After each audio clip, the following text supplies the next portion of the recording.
தாம் பரமேறுவதற்கு முன்பாக தமது சீஷர்களை ஒலிவமலைக்கு வரும்படி கூறினார்.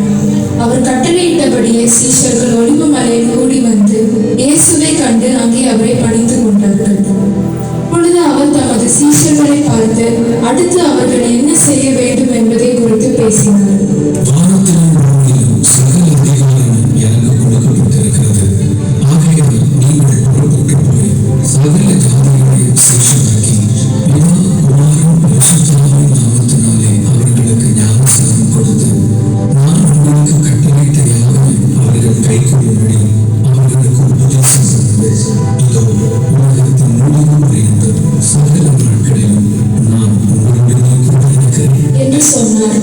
இவ்விதமாய் கர்த்தராகிய இயேசு அவர்களுடனே பேசின பின்பு பரலோகத்திற்கு எடுத்துக்கொள்ளப்பட்டு தேவனுடைய வலது பாரிசத்தில் உட்கார்ந்தார். இயேசுவின் கட்டளை ஏற்றுக்கொண்ட அவரது சீஷர்கள் ஒவ்வொருவரும் பரிசுத்த ஆவியானவர் அவர்களை ஏவினபடியே வெவ்வேறு நாடுகளுக்கு பிரிந்து சென்றார்கள். அவர்களில் ஒருவராகிய தோமா தான் எந்த தேசத்துக்கு போக வேண்டும் என்று தேவனை நோக்கி ஜெபம் பண்ணினார். அப்பொழுது அவர் இந்தியாவுக்கு போக வேண்டும் என்றும் இந்தியர்கள் இயேசுவின் சுவிசேஷத்தை அறிந்து பாவ மன்னிப்பை பெற்று பரலோகத்திற்கு வர வேண்டும் என்றும் தேவன் அவரோடு பேசினார். சற்று தாமதியாமல் தோமா இந்தியாவை நோக்கி புறப்பட்டார். அவர் கிபி 52ஆம் ஆண்டு இந்தியாவில் உள்ள கேரளா மாநிலத்திற்கு வந்தார். அங்கே மலபார் என்னும் இடத்தில் அவர் தமது நற்செய்தி பணியை முதலாவதாக ஆரம்பித்தார். சுமார் 7 ஆண்டுகள் தொடர்ந்து அங்கே ஊழியம் செய்து வந்தார். அதன் பலனாக அநேகர் தங்கள் பாவங்களை விட்டு மனம் திரும்பி ரட்சிக்கப்பட்டார்கள். அவ்வாறு ரட்சிக்கப்பட்டவர்கள் தேவனை ஆராதிப்பதற்காக சரியான இடம் இல்லாதிருந்தது. எனவே ஆராதனைக்காக தேவாலயங்களை கட்ட வேண்டும் என்று தோமா விரும்பினார். அதன்படி பள்ளூர் மற்றும் நிர்ணம் ஆகிய இடங்களில் அவர் தேவாலயங்களை கட்டினார். மக்கள் மிகவும் மகிழ்ச்சியோடு அங்கே கூடி தேவனை ஆராதித்தார்கள். அதன் பின்பு அவர் அங்கிருந்து புறப்பட்டு திருச்சூர் பகுதியில் சாவகாடி என்னும் இடத்தில் ஊழியம் செய்தார். அங்கே அவருக்கு அநேக எதிர்ப்புகள் வந்தது.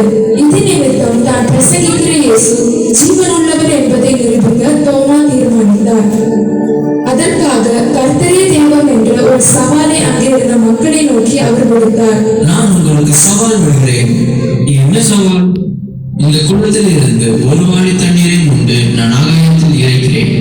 மேலே இறைத்த தண்ணீர் சாயங்காலம் வரை கீழே விடாதபடி அப்படியே இருக்கும். நான் தண்ணீர் எடுத்த குழியை மற்ற தண்ணீர் நிரப்பாமல் பள்ளமாக இருக்கும்.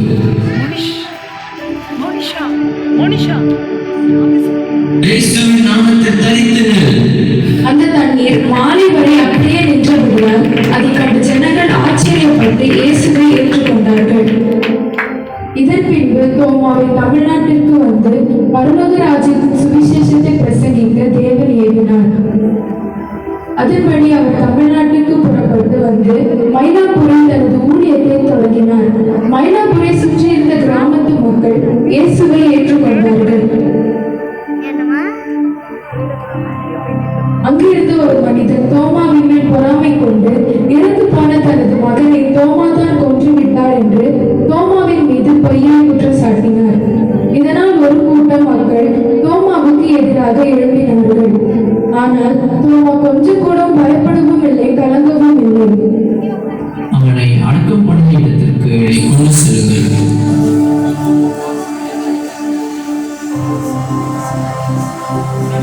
தோமா அந்த இடத்தில் நின்று பரலோகத்தை நோக்கி ஜெபம் பண்ணினார். பின்பு அவர் மரித்து போன சிறுவனின் உடலை பார்த்து சொன்னார், உடனே அந்த மகன் மறு உயிர் பெற்று எழும்பினார். இதை கண்ட அந்த பிள்ளையின் தகப்பன் தன் தவறை உணர்ந்து மனம் திரும்பி இயேசுவை ஏற்றுக்கொண்டு ரட்சிக்கப்பட்டான். திருச்சபையில் வளர்ந்தது. இப்படி அநேகர் தோமாவின் மூலம் இயேசுவை ஏற்றுக்கொண்டபடியால் சிலர் அவர் மேல் பொறாமையின் கசப்பும் கொண்டார்கள். ஆகவே தோமா மயிலாப்பூரிலிருந்து புறப்பட்டு சின்னமலை என்னும் இடத்திற்கு வந்து அங்கே தங்கியிருந்தார். இன்று செயின்ட் தாமஸ் மவுண்ட் என அழைக்கப்படும் பரங்கி மலைக்கு போய் ஜெபம் பண்ணுவது அவரது வழக்கம். அப்படி ஒரு நாள் மாலை வேளையில் அவர் அங்கு சென்று தியானம் பண்ணி ஜெபித்துக் கொண்டிருக்கும் போது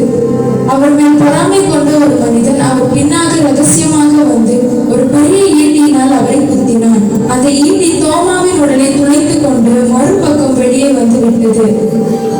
படுகாயம் அடைந்த தோமா தனக்கு முன்னிருந்த கல்லில் செதுக்கின சிலுவையை கட்டி அணைத்தவராக இரத்த சாட்சியாக மறித்தார்.